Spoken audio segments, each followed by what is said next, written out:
Посмотри на эти два кадра. В первом гигантский робот хватает целый грузовой корабль и обрушивает его на монстра, как огромную бейсбольную биту. И от этого удара рвется асфальт, разлетаются машины, а земля под ними буквально ходит ходуном.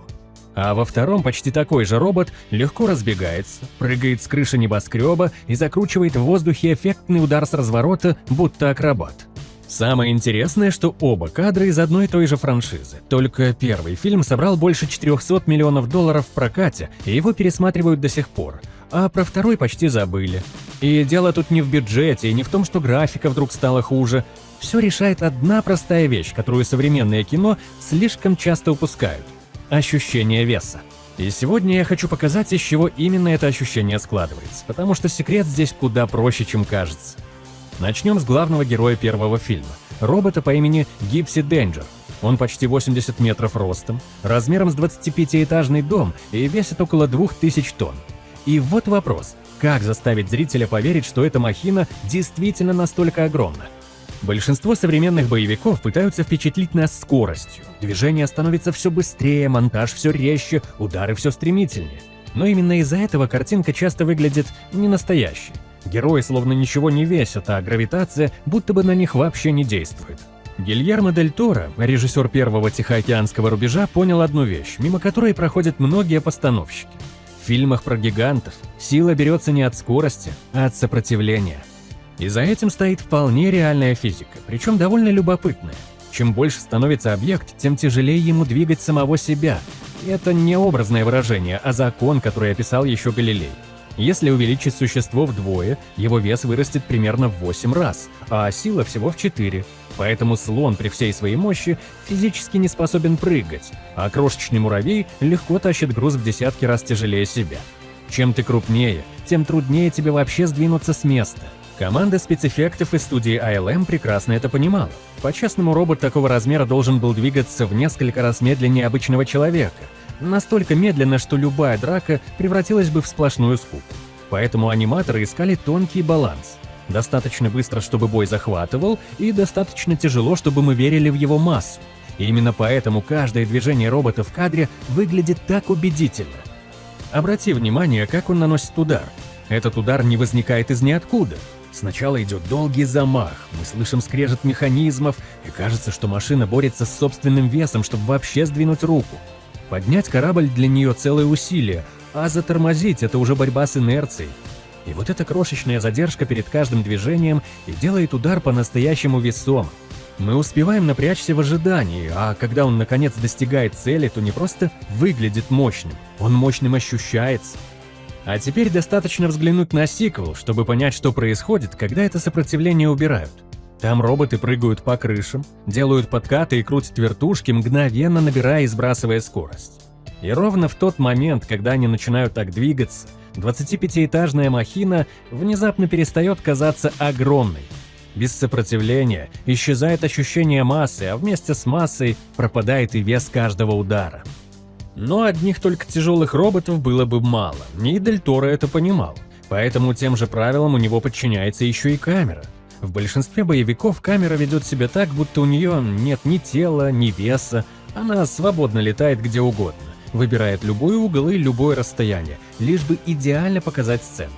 Дель Торо же хотел, чтобы камера не просто фиксировала действие, а постоянно подчеркивала масштаб.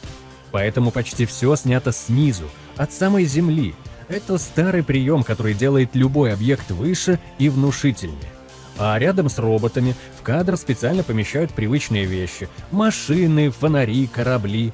Мы знаем их настоящий размер и потому мгновенно считываем, насколько огромен на их фоне робот. Есть и еще одна тонкость. Гигантов почти никогда не показывают целиком. Их постоянно прячут – за пеленой дождя, за дымом, за брызгами воды. Это тот же прием, что и в фильмах ужасов. Чем меньше зритель видит чудовище, тем более жутким и громадным дорисовывает его воображение. А стоит показать монстра полностью и при ярком свете, и он сразу как будто уменьшается. Сама камера тоже ведет себя живо. Она вздрагивает, когда мимо проходит махина, и порой не поспевает за роботом, не в силах уместить его в кадр целиком.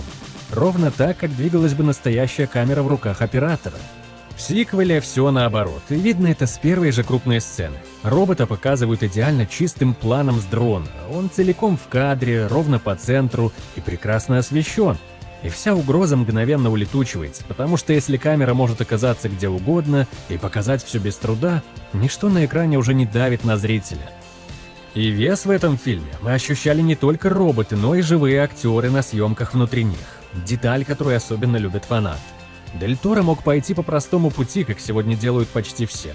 Посадить актеров перед зеленым экраном и попросить их играть так, будто вокруг рушится город и нападает монстр, которого на самом деле нет. Но он от этого отказался, потому что, как ни старайся, сыграть страх и удар по-настоящему убедительно, реагируя на пустоту, почти невозможно. Взгляд, тело и эмоции все равно выдают, что на площадке ничего не происходит. И зритель эту фальшь подсознательно чувствует, даже если не может объяснить, что именно его смущает. Поэтому кабину робота построили вживую, огромную, тяжелую, и поставили ее на гигантскую гидравлическую платформу, которая могла трясти и наклонять всю конструкцию почти на 45 градусов.